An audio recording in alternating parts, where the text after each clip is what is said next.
Chapter 50, The Honor Due Parents. Children should feel that they are indebted to their parents, who have watched over them in infancy and nursed them in sickness. They should realize that their parents have suffered much anxiety on their account. Especially have conscientious, godly parents felt the deepest interest that their children should take the right course. As they have seen faults in their children, how heavy have been their hearts. If the children who caused those hearts to ache could see the effect of their course, they would certainly relent.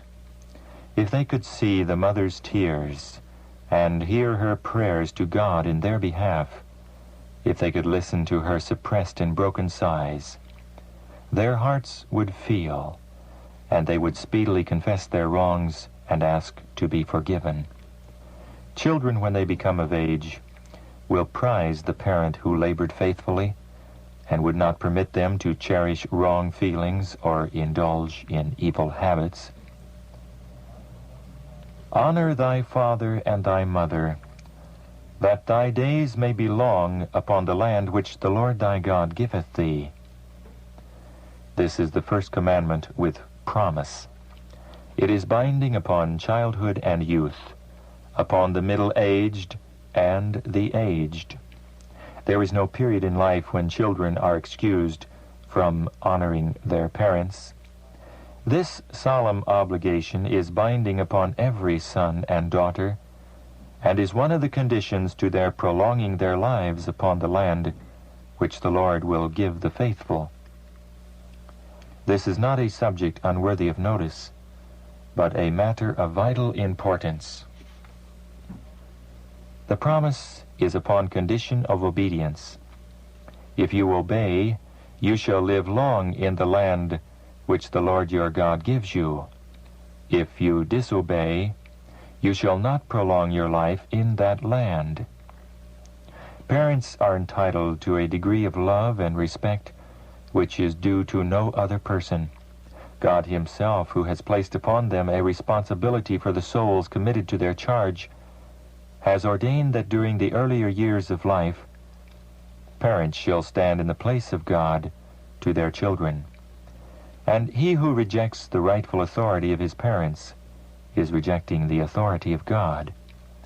The fifth commandment requires children not only to yield respect, submission, and obedience to their parents, but also to give them love and tenderness, to lighten their cares, to guard their reputation, and to succor and comfort them in old age. God cannot prosper those who go directly contrary to the plainest duty specified in his word, the duty of children to their parents. If they disrespect and dishonor their earthly parents, they will not respect and love their Creator. When children have unbelieving parents and their commands contradict the requirements of Christ, then, painful though it may be, they must obey God and trust the consequences with him.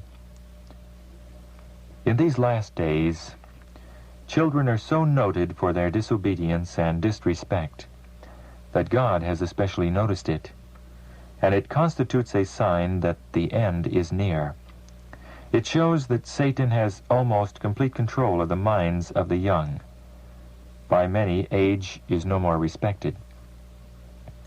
There are many children who profess to know the truth, who do not render to their parents the honor and affection that are due to them, who manifest but little love to father and mother, and fail to honor them in deferring to their wishes or in seeking to relieve them of anxiety. Many who profess to be Christians do not know what it means to honor thy father and thy mother, and consequently will know just as little what it means that thy days may be long upon the land which the Lord thy God giveth thee. In this rebellious age, children who have not received right instruction and discipline have but little sense of their obligations to their parents. It is often the case that the more their parents do for them, the more ungrateful they are, and the less they respect them. Children who have been petted and waited upon always expect it, and if their expectations are not met, they are disappointed and discouraged.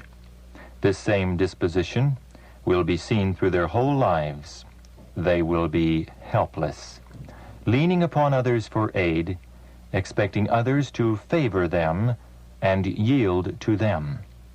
And if they are opposed, even after they have grown to manhood and womanhood, they think themselves abused.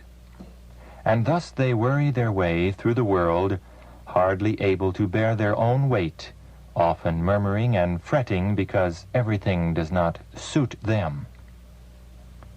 I saw that Satan had blinded the minds of the youth, that they could not comprehend the truths of God's Word. Their sensibilities are so blunted that they regard not the injunctions of the holy apostle. Children, obey your parents in the Lord, for this is right. Honor thy father and mother, which is the first commandment with promise, that it may be well with thee, and thou mayest live long on the earth. Children, obey your parents in all things, for this is well-pleasing unto the Lord. Children who dishonor and disobey their parents, and disregard their advice and instructions, can have no part in the earth made new. The purified new earth will be no place for the rebellious, the disobedient, the ungrateful son or daughter. Unless such learn obedience and submission here, they will never learn it. The peace of the ransomed will not be marred by disobedient, unruly, unsubmissive children. No commandment breaker can inherit the kingdom of heaven. I have seen children who seem to have no affection to give to their parents, no expressions of love and endearment, which are due them and which they would appreciate. But they lavish an abundance of affection and caresses to select ones for whom they show preference. Is this as God would have it? No, no. Bring all the rays of sunshine, of love, and of affection into the home circle. Your father and mother will appreciate these little attentions you can give. Your efforts to lighten the burdens and to repress every word of fretfulness and ingratitude show that you are not a thoughtless child, and that you do appreciate the care and love that has been bestowed upon you in the years of your helpless infancy and childhood. Children, it is necessary that your mothers love you, or else you would be very unhappy.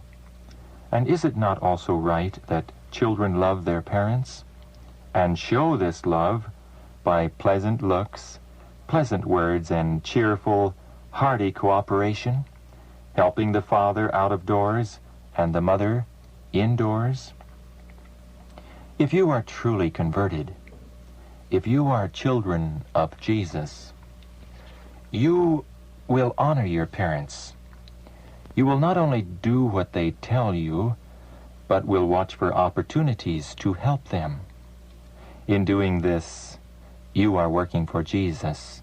He considers all these caretaking, thoughtful deeds as done to himself. This is the most important kind of missionary work, and those who are faithful in these little everyday duties are gaining a valuable experience.